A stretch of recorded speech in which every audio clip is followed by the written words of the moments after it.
right, let's talk about something that's, well, it's everywhere. We're surrounded by it every single day, a lot of the time without even really noticing it. I'm talking about the extreme sexualization of women. So today, we're going to break down what that actually means, the real harm it's causing, and this is the most important part, what we can all do to push back against it. I want you to just take a second and think about your day. I mean, from the moment you woke up, scrolling for your phone, maybe you watched some TV, even just walking or driving around, you've been absorbing images nonstop. But have you ever actually stopped to wonder just how many images that is? The number is kind of mind-blowing. Get ready for this. 16,000. A study from way back in 2009 found that the average high school student was seeing up to 16,000 images a day. And, that was before TikTok and Instagram were the giants they are today. Just imagine what that number is now. And here's the kicker. A huge chunk of those images are sexualized. It creates this constant humming background noise in our culture where objectification just starts to feel normal. Okay, so we're being hit with this absolute flood of images. What's it actually doing to us?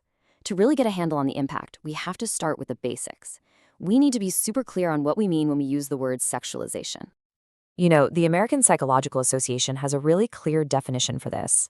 They say sexualization happens when a person's value gets boiled down to just one thing, their sexual appeal or behavior. That's it. It's not about healthy sexuality at all. It's about taking a whole, complex human being with thoughts, dreams, skills, the whole package, and reducing them to a single, narrow function. And listen, this difference is absolutely critical. It's the whole ballgame. See, healthy sexuality is all about respect, autonomy, and seeing the whole person. Extreme sexualization, it does the exact opposite. It objectifies. It literally turns a person into a thing, something to be used, completely ignoring their intelligence, their humor, their ambitions, their entire humanity. So this isn't just some abstract academic concept we're talking about. No way. This constant objectification has a very real, very human cost. Let's dig into the actual damage it's doing out there, in the real world. So, a special task force from the APA looked into this, and what they found was a direct link between all this sexualization and a serious mental health crisis among girls.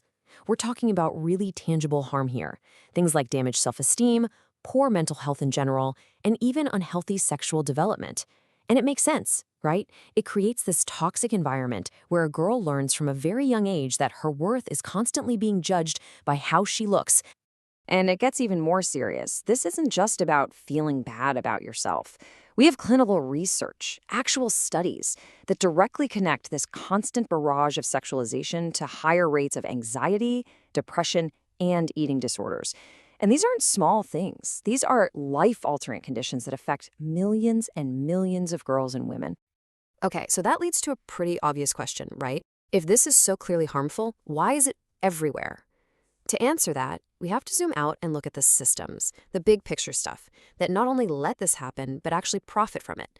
So who benefits? And what's keeping this whole cycle going? Well, for starters, the entertainment industry is a huge part of it. Think about it. Music videos, TV shows, movies. How often are women just there as objects for male pleasure? And it's not just that. Even incredibly talented female artists talk about the immense pressure they feel to sexualize their own image just to get a foothold in the industry.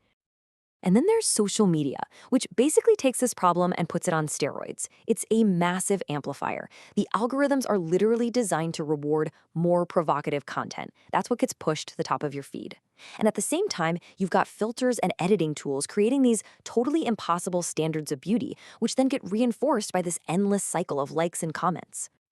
But underneath it all, there's this powerful economic engine that makes the whole cycle really, really hard to break.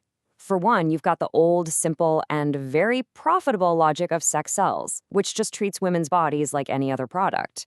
Then there's this really tricky idea of false empowerment. This is where objectification gets rebranded as a woman's own choice, as if it's some form of liberation.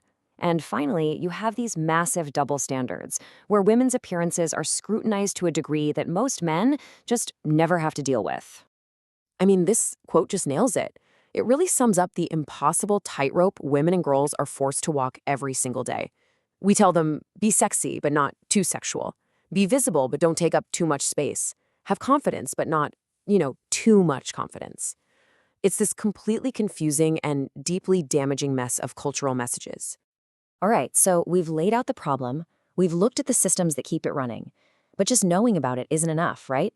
Awareness is just step one. The most important part of this conversation is what comes next. So let's talk about how we can move from just being aware to taking real, meaningful action. Okay, so if you're a parent or a guardian, the guidance is actually pretty clear. First, have open conversations. Talk with your kids about the media they're consuming, what they're seeing. Second, model the values you want them to have. Show them that things like respect and character are way more important than appearance. And third, stay engaged with their digital lives. Research shows that when parents are involved, it makes a huge difference. And for the guys out there, for boys and men, you have such a vital role to play as allies. It really starts with just paying attention. Start to develop a critical eye for how women are portrayed in media. Then, use your voice. When you hear a sexist joke or see harassment, speak up, because your silence can feel like you're okay with it. And beyond that, lead by example. Treat women as equals, with their full humanity, and make a conscious effort to support women's leadership and amplify their voices. Zooming out even further, our schools and communities can be huge drivers of change. We need to push for things like media literacy programs in schools, so kids learn how to think critically about what they're seeing. We need to fund and support leadership initiatives for girls. It's really about challenging these harmful norms on a bigger scale, through policies and just by having more open discussions. But at the end of the day, here's the truth. This isn't one person's job to fix, and it is absolutely not just on women to solve a problem they didn't create. This is on all of us. It's a collective responsibility. It requires every single one of us to make a conscious choice to challenge these harmful norms and work to build new, healthier narratives. And this really says it all, doesn't it?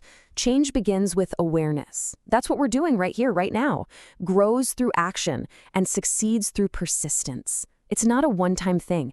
Every single one of us has a role to play in building a culture that truly respects the full humanity of women and girls. So I want to leave you with one final thought, a question to take with you. After everything we've talked about today, what is one tangible, concrete action you can take, starting right now, today, to truly value the full humanity of the women and girls in your own life?